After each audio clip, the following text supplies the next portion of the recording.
Hi readers. I'm inside reading today because it's so cold outside.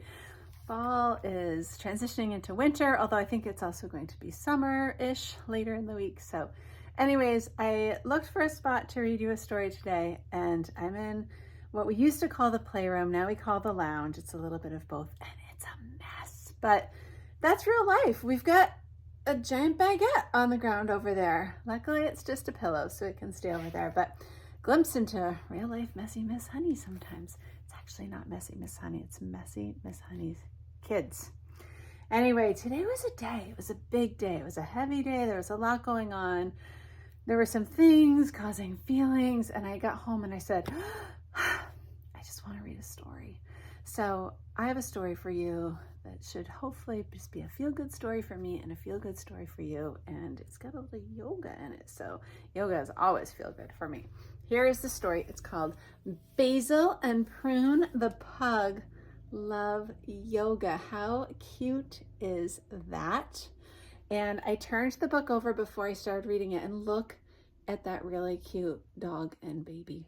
And I read that the author of this story is a Vermont artist, and her name is, I hope I don't mess up her name. Her name is Kimalie Wassick, and she has written and illustrated a series of Basil and Prune the Pug books depicting the colorful lives of her granddaughter Basil and Basil's pug named Prune. And there they are. That's so fun that the grandma is writing stories. So I thought I'd share this one with you today because, like I said, I needed a feel-good story. Basil and Prune the Pug Love Yoga. Lotus pose. I'm kind of sitting in lotus pose right now on an old futon mattress, which also isn't taken care of, and I'm practicing this pose. Lotus pose. Basil and Prune practice yoga, breathing in and out their nose. You can practice with them. They will teach you a new pose. I love breathing in and breathing out. I always tell my class to take a deep breath in and let it out in a way that I can't hear it. Tree pose. Ooh, you could stand up and try tree pose while I read this. Standing on your right foot, rest your left foot above your knee or anywhere. Get ready for tree pose. It is fun. Just wait and see. You could rest your foot against your other foot or against your shin, and then switch feet and practice balancing on the other side in tree pose. And maybe you keep your hands like Basil and Prune, or maybe you extend them up like your tree is growing. There's lots of variations of tree pose. It's another tree pose. I didn't preview it first. Pretend you are a tall tree with branches reaching up so high.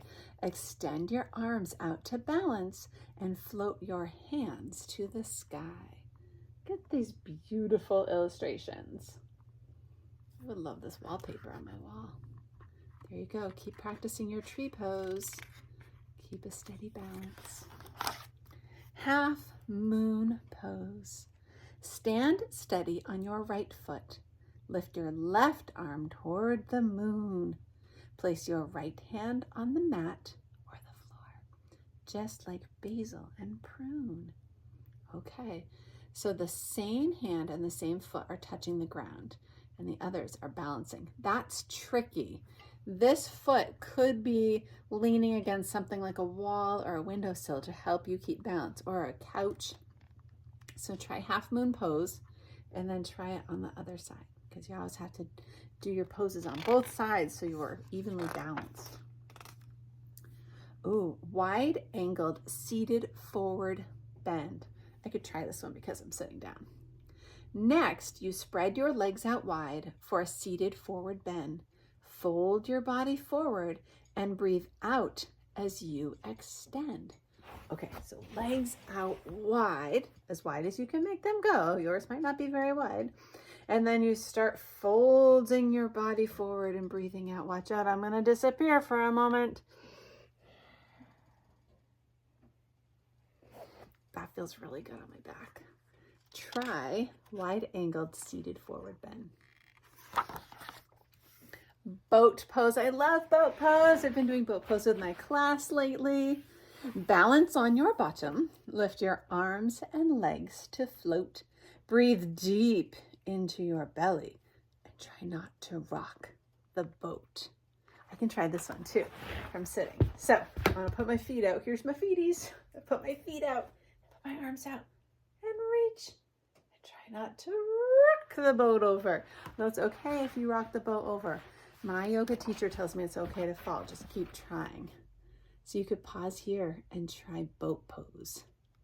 And if it's tricky, put your feet on the ground and still practice keeping your upper body nice and stiff. Gorilla pose. I don't know this one. Bend at your waist and reach for your toes. Dangle your arms for gorilla pose. I'm not going to try that one on the video. But that one looks like fun. Kind of like ragdoll or a forward bend. Gorilla pose. Look at those fun gorillas. Oh no. This always happens when Prune tries gorilla pose. His toots are just so smelly. Basil has to plug her nose. Well, that can happen when you're folded over and bending. Downward facing dog pose. This pose is pretty popular. I bet you're familiar with it. Downward facing dog pose is a favorite pose for Prune. Press your paws into the mat and lift your tail up to the moon. Try it out. It looks like Basil is downward dogging right above or over Prune the dog. It's really a great pose to try. Whew, look at all the dog bones here. Yoga makes Prune hungry, so he's begging for a treat. He needs just one more dog bone before he gets back on his feet. Go ahead, get a snack. What would you go get for a snack right now? I might grab an apple or a banana. We have really good bananas right now. They're a little bit green still. Resting pose. Now it's time for resting pose. Breathe in and out so deep. Prune just wants his binky so he can go to sleep. Prune is having a binky. Okay. Namaste. As we close our practice, just one more pose to do. Bring palms together and gently bow. Let the light in me honors the light in you. Like this. The light in me honors the light in you. Namaste. Good namaste back to me. That is the end of this story, but there are two other stories about Basil and Prune the pug. One is Farmer's Market, and one is just Basil and Prune the pug. And it looks like this is a picture of that grandma and her sweet little grandbaby. Thank you for sharing this book with me. It has really turned my day around to be able to practice a few of these poses, to be reminded of how important yoga is for us, and to share a story with you. Because my day was a little bit grumpy, and now it's less grumpy and more happy, and I appreciate that. So thank you for coming to listen to a story, and please come back again another day for another story.